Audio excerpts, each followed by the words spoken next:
الأهل طول عمره فوق فوق دايما معاه، رحنا فداه وفي أي مكان بنروح وراه. والزمالك يا مدرسة فن ولعب وهندسة. الزمهلاوي ازاي بقى أكون زمهلاوي؟ يعني أكون أهلي وزمالك. وازاي أزرع في ابني إنه يكون زملكاوي أو أهلاوي؟ هل الكلام ده بالتبعية؟ الأب مثلا أهلاوي يطلع الابن أهلاوي، او الام زملكاويه تطلع البنت زملكاويه؟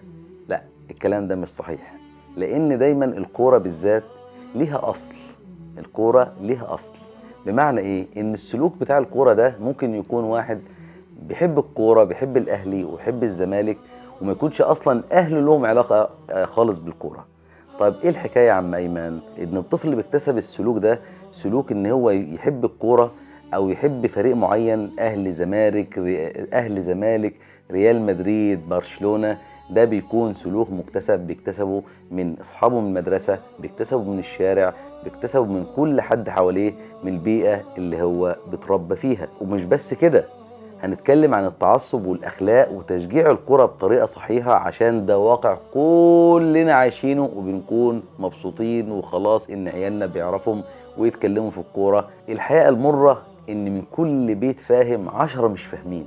مع الرغم ان انا بشجع كورة وكنت بلعب كورة من نعومة اظافري مع جيل ابو تريكة المحترم وبركات الجن وحازم امام وعبد الحميد بسيوني وكل الناس المحترمين اللي كانوا في جيلنا، اللي متعونا بالكورة خلقا ومتعة. ولما تيجي تسمع كلام من واحد اللي استادات قطعت بناطيله من كتر القعاد فيها بساعات عشان بس نشاهد 90 دقيقة، يبقى لازم تيجي وتسمع. ولما تسمع أطفال تاني بيشجعهم بالطريقة دي، ولو الأطفال دي قابلوا بعض بعد أي ماتش سخن، ممكن يحصل مما لا يحمد عقبه. وما تقولش ما حصلش.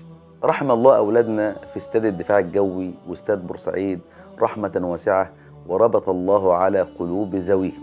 واحنا بقى هنا يا جماعه بنتكلم عن تربيه النشء، وازاي ابنك يبقى زملكاوي او اهلاوي، ومنين وازاي؟ من السلوك المكتسب في الشارع او من المدرسه او من البيت. المهم الطفل اكتسب سلوك ما. انت بقى يا اب او انت يا ام عرفت توجه ابنك يشجع رياضه ازاي؟ وبدل ما يجي محروق دم من بره على كل شيء فارغ، يبقى تعلميه ان الرياضه اخلاق واحترام. وزي ما العالم دلوقتي خد الكوره في اتجاه السم في العسل، يبقى لازم نتعلم أصل الحكاية. مشاهدة أي رياضة وخاصة كرة القدم فرصة رائعة لتعليم القيم الرياضية. أولا لازم تكون قدوة حسنة، لأن العيال بتقلدك وبتقلدك في كل حاجة. أولا لازم تكون قدوة حسنة لأن عيالك هيقلدوك. لازم تكون قدوة حسنة وتكون هادي، وبلاش صراخ وبلاش سب وبلاش لعن واي لفظ خارج. لازم تحط قواعد للمشاهده.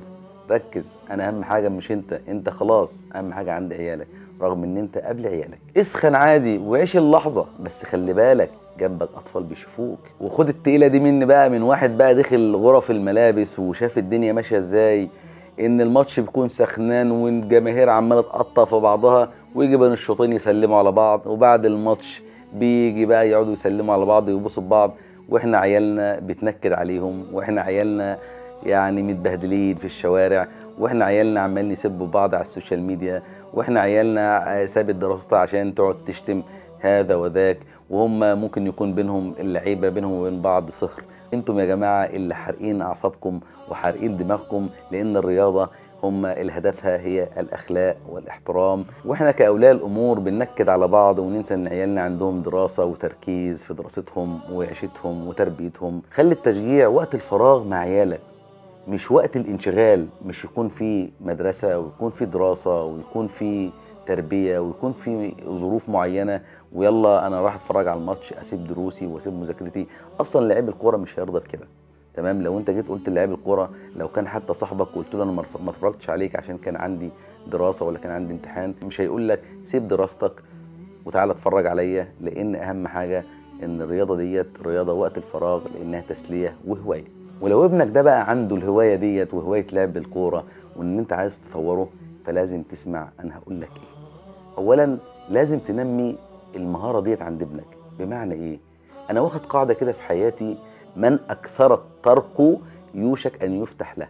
يعني خبط على الابواب، اسال ايمن ومحمد وسين وصاد، الواد بيحب الكوره، طب اعمل ايه؟ انا عاوز اعمل له البالانس، يعني التوازن ما بين دراسته والكوره. الواد بيحب الكوره قوي ومهتم بيها قوي، وممكن ان انا ادمر هوايه زي هوايه كره القدم، لان ابنك مش اقل من الناس اللي بتلعب على في الدوري الممتاز او بيلعبوا في كل حته في العالم ومشهورين ومعروفين. بس انت ما عرفتش تنمي الهوايه دي عند ابنك. تعمل ايه؟ روح للنوادي، اسال اي حد انا ابني كذا، والله هتوصل وابنك هيحقق اللي هو عايزه وهيلعب كوره وهيتعلم، ده لو كان مهتم بالكوره. واخيرا وليس اخيرا، تعامل مع ابنك بهدوء ووجهه بدل العقاب النفسي اللي بعد كل ماتش بنشوفه في بيوتنا. قسما بالله انا اعرف ناس بتبيت ولادها من غير عشاء لو فريقهم خسر. ولازم تعرف ان الكوره الاصل فيها بتجمعنا مش بتفرقنا. وعشان كده واللي شفته من الكوره والناس اللي ماتت في الكوره والمشاكل بتاعت الكوره، انا بطلت كوره ولكني زمهلاوي. ربنا يستركم ويسعدكم. انا وحياتي، تحياتي.